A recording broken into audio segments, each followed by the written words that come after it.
Okay, here's one for you. This is Alva again of Alva Art, and we're in Adobe Photoshop, and we're going to do something kind of a little bit different here. It may take a little bit longer, but it won't take that much longer, I don't think. Let's see what happens. How many times I make a mistake, I don't know.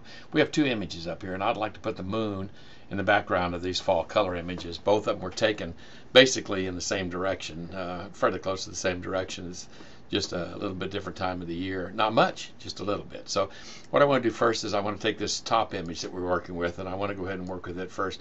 I'm going to pull it out by dragging the lower left-hand corner down, and then I'm going to lift the entire image up by grabbing this beam that goes across here.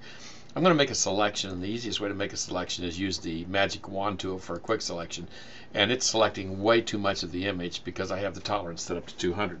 I'm going to go ahead and hit cut. In this case, I'm going to hit Command D. I'm going to pull that away, and I'm going to cut the tolerance down to about 20, and let's see what happens now.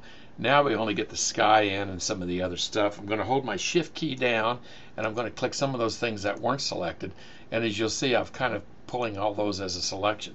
With those things selected, I now have that sky selected, and I can delete that sky, or I can save everything except the sky. So what I'm going to do is I'm going to take this selection, and I'm going to go up to selection and inverse. And if I take the inverse selection, which is the fourth one down there, you see it. Now everything is selected except for the background, which is kind of cool.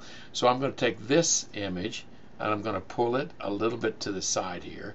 And then you'll notice that selection is going. I'm going to go over here and grab my grab tool. It's the upper right hand corner in the toolbar.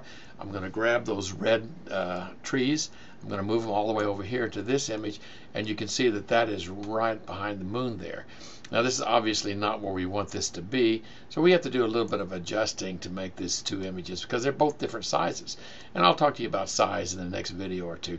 But I'm going to go ahead and pull this selection right about there, and I think I'll bring it down just a tad, and I'm going to go ahead and adjust the size of this image, and I'm also going to free up the background and move that moon a little bit higher.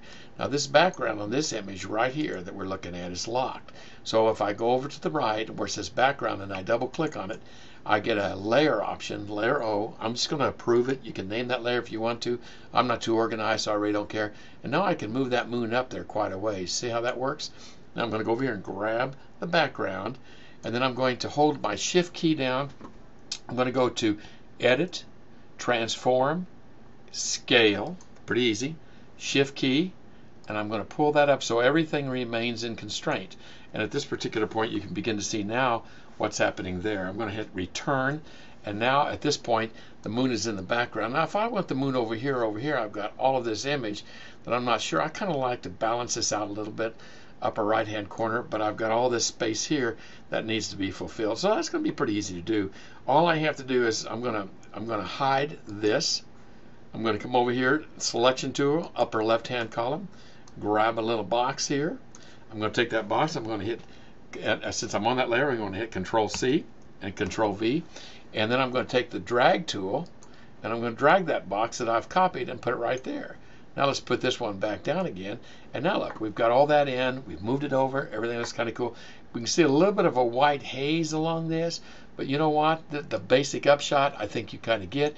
If you'll notice on the right hand side, I'm working in layers. Layer 0, the background, layer 2, the copy of the black area, and layer 3, layer 1, the one that I dragged over. I'm all finished with this. I'm going to show you how to save it in a later one. Hope you enjoyed it. That's the name of the game.